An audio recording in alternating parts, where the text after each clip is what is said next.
day 8 of 27 of our countdown to Halloween Horror Nights, and today is all about our icons, Dr. Oddfellow and Jack the Clown.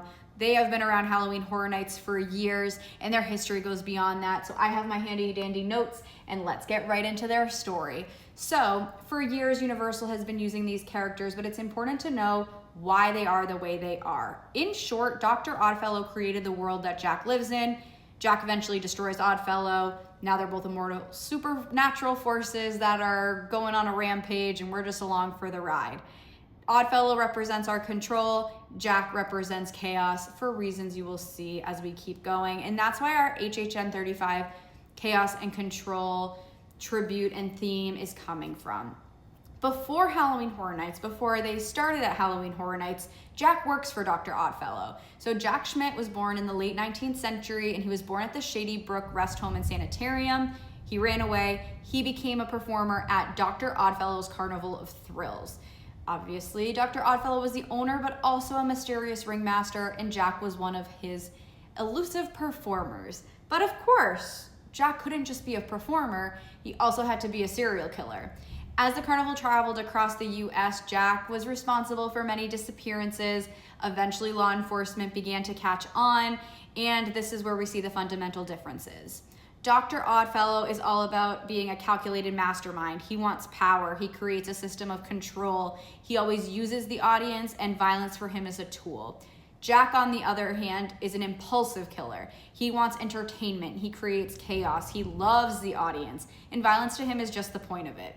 Oddfellow obviously isn't horrified by Jack's actions because he is also morally corrupt, but he is being very angry because Jack's recklessness threatens the whole carnival operation. This brings us to 1939, which is the single most important event in their history. In the modern version, Jack realizes that the authorities are onto him. He goes to Oddfellow as a friend and as an employer to see if he could use his mysterious abilities to make the problem go away. But instead, Oddfellow decides Jack's the problem, so he murders him. Oddfellow murders Jack. Jack's corpse is then hidden inside of a jack-in-the-box and becomes part of the carnival's House of Horrors. Obviously, this is an ultimate betrayal to Jack, so this is where the feud really takes place. While that's happening, there's a second story where Oddfellow isn't just running a creepy carnival. I mentioned he has a lot of mysteriousness going on. He has camouflaged his carnival as an occult ritual. Guests and performers are blended in as the 12 signs of the Zodiac. Their souls fuel Oddfellow's attempt at the supernatural, and eventually, because of the ritual, Oddfellow becomes immortal. This expands in mythology and talks about how during the murder of Jack, Jack wounds Oddfellow. Some of his blood goes into Jack, which also gives Jack some supernatural abilities. Because of course, Oddfellow didn't kill Jack and Jack remains dead. He comes back. So that brings us into the concept of the Jack-in-the-Box. Jack has been there for decades. His identity remains hidden, but eventually the carnival changes hands, the House of Horrors is found, and Jack's box is rediscovered. Somebody opens the box and Jack gets out. So this is where we get into where Jack comes into Halloween Horror Nights. Jack does not emerge as a murderous clown. Jack has more power and supernatural ability than ever imagined. So that brings us to HHN 10 in 2000, where Jack becomes the first major icon. And prior to this, Universal didn't have a lot of icons or characters. Jack was the true beginning of this legacy for Halloween Horror Nights.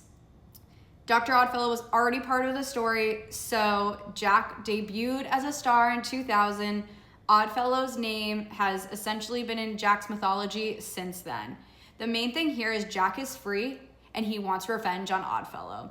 According to the backstory, Jack gets his revenge. Jack murders Oddfellow. He also takes possession of Jack's carnival and calls it his own carnival of carnage.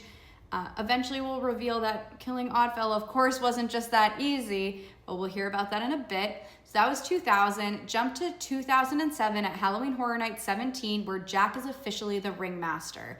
This was called Halloween Horror Night 17, Carnival of Carnage, and it was an evolution of the character. In the 2000 Halloween Horror Nights, Jack was a terrifying escaped clown.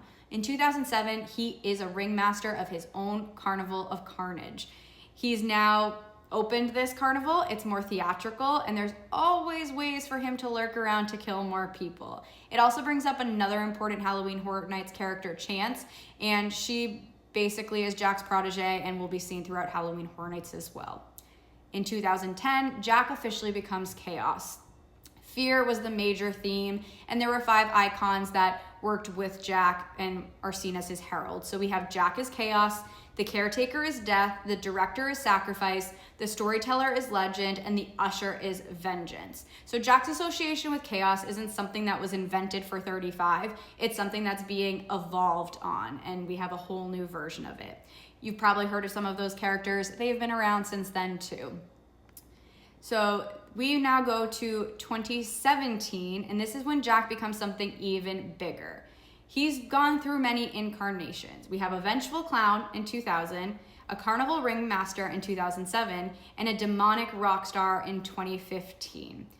He realizes in 2015 that people adore him. People love Jack the Clown. So Universal came up with this concept of Jack's Maniacs, where Jack doesn't even have to kill anymore. He just has to get his bandwagon of followers and those that love him to do it. That goes to 2021, where Jack and the Icons return.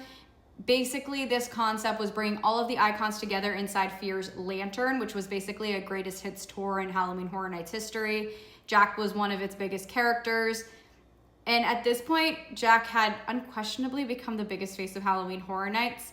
But people wondered, what happened to Oddfellow? Oddfellow's been gone. Jack's been around. So Universal designers had the same question, and in 2023 at Halloween Horror Nights 32, Oddfellow finally takes control. More than 2 decades after his name appeared, Dr. Oddfellow became a full-fledged icon. Dr. Oddfellow's twisted origins was a house that transported guests back to 1939. We witnessed when the carnival arrived, how the guests were slaughtered, the victims arranged as the Zodiac, Oddfellow's complete ritual, Oddfellow becoming immortal, and we witnessed Jack's murder. Jack appeared twice in the houses, but it was the first time guests actually saw Dr. Oddfellow in person. He was in multiple scare zones throughout HHN 32. He was roaming the streets. Jack created disasters, and Oddfellow engineered them, and that's an important distinction there. At the end, Jack thought he got his revenge, and he truly didn't. Oddfellow had become something more powerful. His immortality and connection to supernatural allowed his influence to continue after Jack murdered him. Jack merely removed him from the board temporarily, but HHN 32 brought him back, which brings us to this year, and we have our infernal Carnival of Nightmares, where they share their own haunted house. Jack and Oddfellow, Chaos and Control. They share a house. They're going to be on the streets. It's their year together. So we're going to have another video on what the house specifically talks about, but it's perfect because Dr. Oddfellow is Control. Everything he does is calculated. He studies forces. He manipulates humans and monsters. He collects souls. He creates rituals. Jack doesn't need any elaborate mystical objectives. He wants a show. He wants screaming. He wants blood. He wants people laughing when things fall apart. Most importantly, he can't be controlled. So the irony at the center of this and what makes their reunion so interesting is Oddfellow helped create Jack. Jack helped destroy Oddfellow. Oddfellow's supernatural power helped make Jack essentially impossible to permanently kill. Jack's revenge helped send Oddfellow deeper into the supernatural world.